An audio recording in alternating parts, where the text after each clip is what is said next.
The credit monitoring alert hit my phone at 2:47 a.m. and the address listed wasn't mine. I'm Senior Master Sergeant Damien Alston, 32 years old, Air Force Cybersecurity Specialist, stationed at Fort Meade, Maryland. Been deployed here for 8 months, running classified network operations.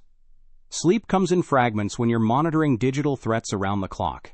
The notification glowed on my iPhone screen. New credit inquiry. Address: 1247 Oakwood Drive, Tampa, Florida. I'd never lived in Tampa, never even visited Florida. I sat up in my bunk. The barracks were quiet, except for the hum of air conditioning and distant keyboard clicks from the night shift. My security clearance meant I monitored everything: bank accounts, credit reports, digital footprints. Clean records were survival in my line of work. I opened the credit monitoring app. 3 inquiries in the past week. All from the same address in Tampa. All using my social security number, my full name, my date of birth. The first inquiry was dated 5 days ago. The second, 3 days. The third, yesterday. Someone was building a pattern. I pulled up my banking app. Account balance looked normal. No unauthorized transactions. No missing funds. But the credit inquiries meant someone had my information. Someone was testing the waters. I screenshot everything, saved the notifications, started a folder on my secure drive labeled Identity Monitoring. Military training kicked in. Document everything. Trust nothing. Verify all sources. The Tampa address didn't match any family I knew. My parents lived in Ohio. My sister was in California. My cousin Marcus had moved to Georgia last year after his discharge from the Army. I Googled the address. Street View showed a small apartment complex. Generic, forgettable, the kind of place someone would use for temporary mail forwarding. My phone buzzed again. Another notification, this time from my bank's fraud alert system. Someone had attempted to access my online account from an IP address in Florida. The login failed, but they'd used the correct username. They had more than just my social security number. I called the bank's fraud hotline. 20-minute hold time. When the representative finally answered, her voice was tired and scripted. We show 3 failed login attempts from Tampa, Florida. Would you like us to place a security freeze on your account? Yes. And I need documentation of all access attempts from the past 30 days. That will take 3 to 5 business days to process. I'm military. Deployed. This is urgent. Her tone shifted slightly. I can expedite that to 24 hours. Is there anything else suspicious you've noticed? I thought about the credit inquiries, the timing, the systematic approach. Someone's building a profile on me. I need to know how deep this goes. After hanging up, I stared at the ceiling. Whoever was doing this knew my patterns, knew I was deployed, knew I wouldn't be checking mail at a home address. They were counting on my absence. The next morning, I called my cousin Marcus. We'd grown up together. Joined the military around the same time. He'd always been good with computers. Maybe too good. Damien, hey man, how's the treating you? Fine. Quick question. You still in Georgia? Yeah, why? Just checking. You know anyone in Tampa? Long pause. Tampa? No, why would I know anyone there? His voice had changed. Subtle. But I caught it. The slight hesitation. The defensive edge. No reason. Just got some weird mail forwarded there. Weird. Well, identity theft is everywhere these days. You should probably check your credit report. He hung up before I could respond. I pulled up the credit monitoring app again, refreshed the page. A new inquiry had appeared while we were talking. Submitted 20 minutes ago from Tampa, Florida. 20 minutes ago, while I was on the phone with Marcus. The pieces started falling into place like dominoes in reverse. Marcus had always been the smart one in the family. Computer science degree from Georgia Tech. Cybersecurity job with a defense contractor. Access to systems most people couldn't even pronounce. We'd grown up 3 houses apart in Columbus, Georgia. His mom worked double shifts at the hospital. My parents took him in most weekends. Fed him. Bought his school clothes when his mom couldn't. Treated him like a second son. When I enlisted, Marcus followed 6 months later. Different branches. I went Army, he chose. Air Force. But we stayed close, shared stories, complained about military bureaucracy. He was the one person I trusted with my personal information when I needed someone stateside to handle emergencies. 2 years ago, before my current, I'd given him power of attorney. Limited scope, handle my mail. Pay bills if something went wrong with automatic payments. Emergency contact for my bank and credit union. Standard preparation. Smart, responsible planning. Or so I thought. I spent the next 3 days digging through every digital footprint I could access from Fort Meade. Bank statements, credit reports, email logs, phone records. The pattern emerged slowly, methodically. First suspicious activity, January 15th. A credit inquiry from a payday loan company in Tampa. I was already deployed by then. No way I'd applied for anything. January 22nd. Another inquiry. Different company, same city. February 3rd. A soft credit pull from a government, benefits verification service. February 18th. Hard inquiry from a major credit card company. Each inquiry used my correct social security number, my correct date of birth, my correct mother's maiden name. But the address was wrong. A post office box in Tampa that I'd never seen before. I called the credit card company that had run the February inquiry. Yes, we show an application submitted online for a secured credit card. The application was approved, but the card was never activated. What address did you mail it to? I can't provide that information unless you verify additional security questions. I answered everything correctly. Social security number. Previous addresses. Account numbers from other cards. The card was mailed to a P.O. Box 4471 in Tampa, Florida. I never lived in Florida. Sir, the application included a change of address form. It showed you were relocating for military. My stomach dropped. What documentation was provided? A copy of military orders and a signed change of address form. Can you email me copies of those documents? I'll need to transfer you to our fraud department. 20 minutes later, I was staring at PDF files on my laptop screen. Military orders with my name, rank, and social security number. Official letterhead. Correct formatting. Perfect forgeries. Except for one detail. The orders showed to MacDill Air Force Base in Tampa, Florida. I was stationed at Fort Meade, Maryland. Had been for 8 months.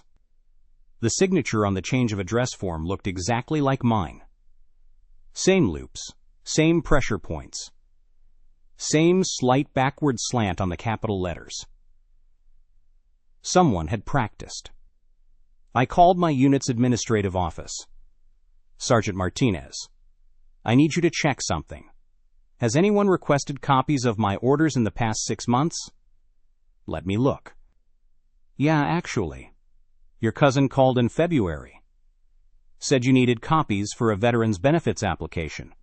We mailed them to your emergency contact address. What address? The one you provided. Marcus Alston in Columbus, Georgia. Marcus had my orders. My signature samples from the power of attorney documents. My personal information, my timeline. He knew exactly when I'd be unreachable, when I wouldn't be checking mail or monitoring accounts closely. I pulled up the stimulus payment database. The IRS had launched a tracking system for the pandemic relief payments. I entered my social security number.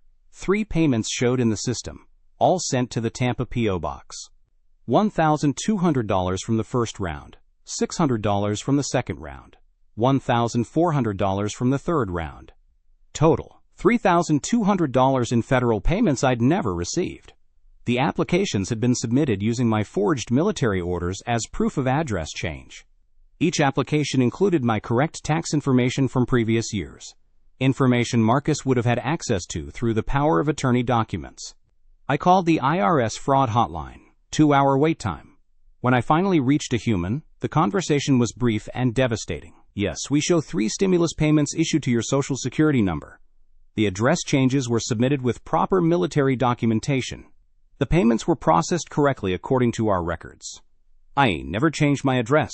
I never received those payments. You'll need to file Form 14,039 for identity theft. The investigation process typically takes 6 to 8 months.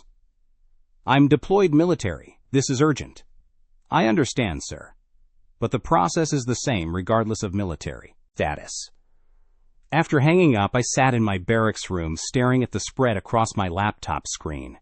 Bank alerts, credit inquiries, forged documents, stolen payments. Marcus hadn't just stolen money. He'd stolen my identity. Used my military service as a weapon against me. Exploited the trust I'd placed in him during my most vulnerable time. The betrayal cut deeper than the financial loss. This was family. This was the person I'd trusted with everything. I opened a new browser tab and searched for Marcus Alston, Tampa, Florida. Social media profiles loaded immediately. Facebook photos from the past 3 months. Marcus at Tampa Bay restaurants. Marcus at Florida beaches.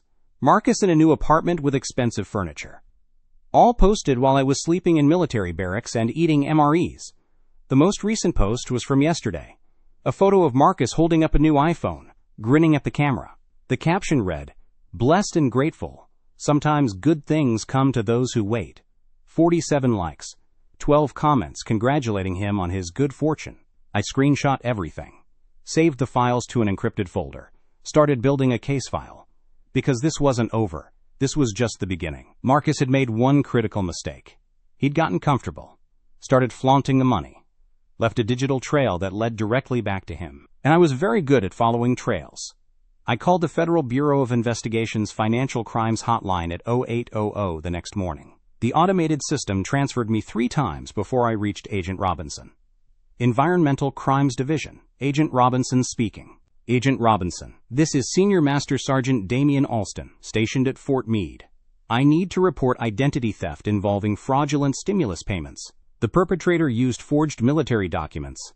How much are we talking about, Sergeant? $4,200 across 3 payments. But this involves falsified military documentation and interstate fraud. Send me everything you have. Email, bank records, social media. We'll review and determine if this meets federal prosecution thresholds. I spent the next 2 hours compiling a comprehensive package. Bank alerts. IRS correspondence. Screenshots of Marcus's social media posts. The forged address change documents I'd obtained from the Postal Service. Agent Robinson called back that afternoon. Sergeant Alston, we're opening a case file. Your cousin's activities cross multiple federal jurisdictions. We're going to set up a controlled operation. What kind of operation? We need him to admit to the fraud on record. Are you willing to participate in a recorded conversation? Absolutely. We'll coordinate with local Tampa field agents. You'll call him while we monitor. Keep the conversation natural. Let him talk. Don't push too hard for admissions. The sting operation was scheduled for the following Tuesday.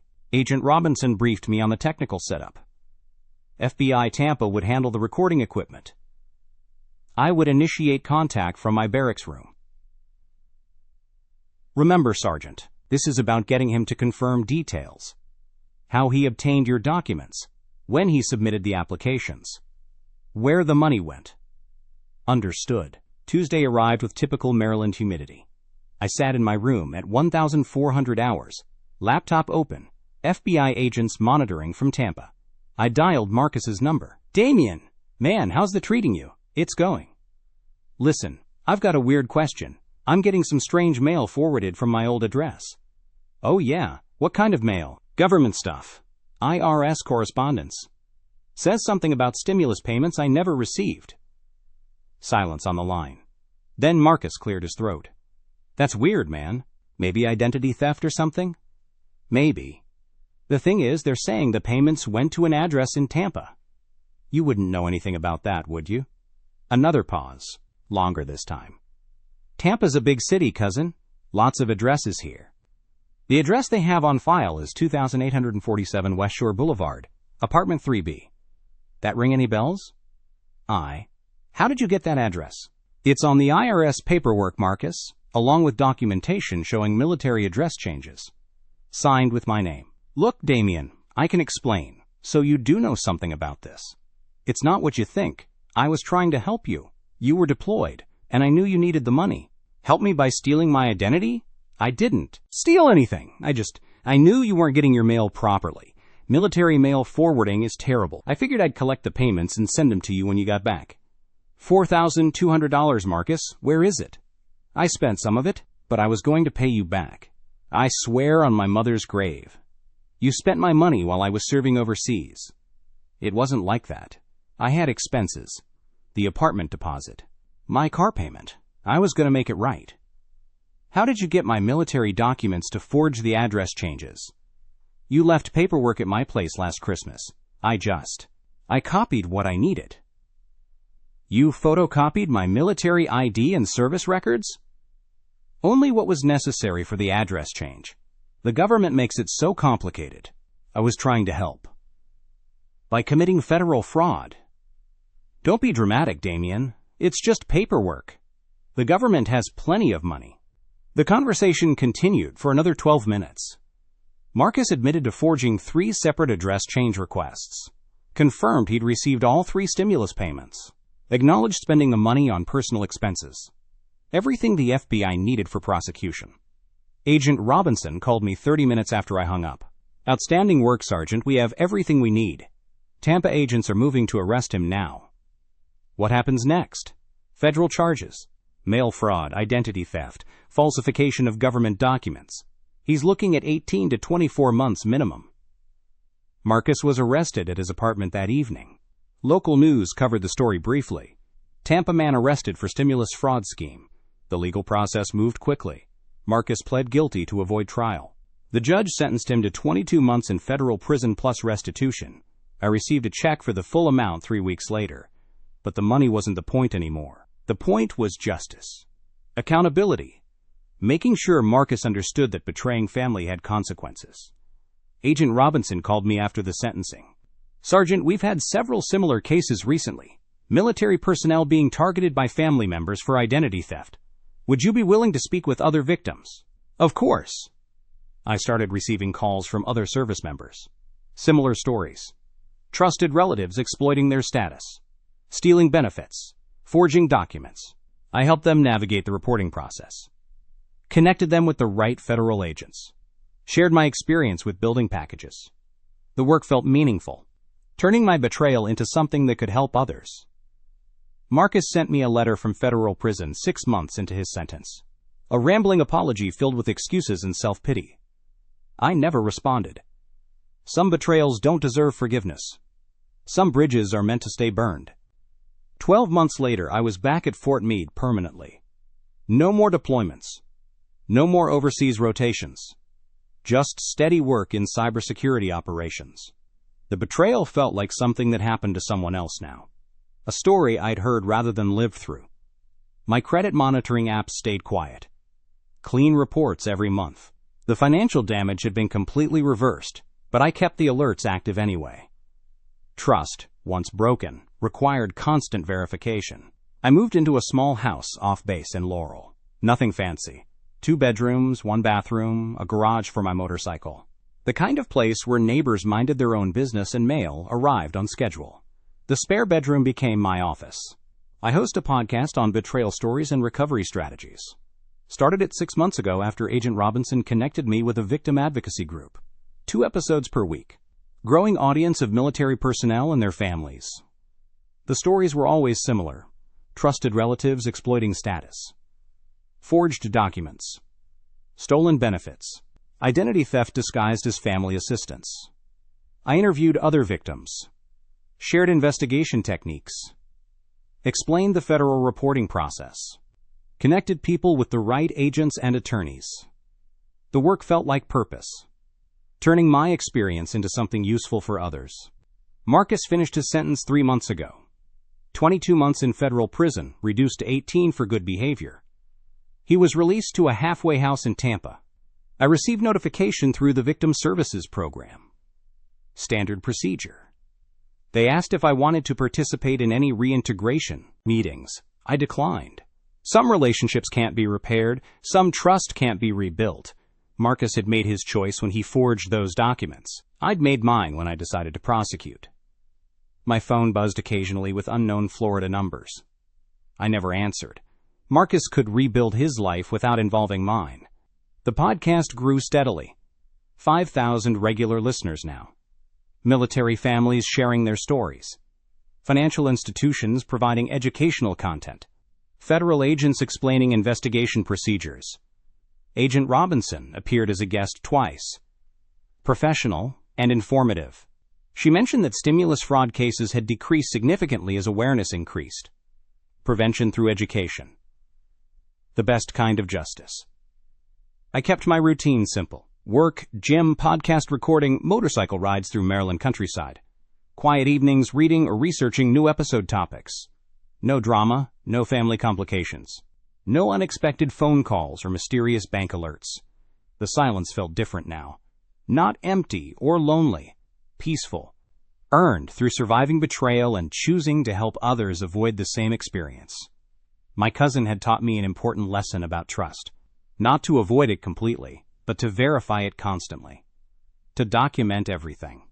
To trust but always prepare for disappointment. The lesson was expensive but valuable. I sat on my back porch that evening, reviewing notes for tomorrow's podcast episode. Another military spouse whose brother had stolen her identity. Another federal investigation. Another family destroyed by greed. But also another victim who would receive justice. Another criminal who would face consequences. Another story that would help someone else recognize the warning signs. The work continued. The healing continued. The quiet life I'd built continued. It was finally over, and the silence felt earned.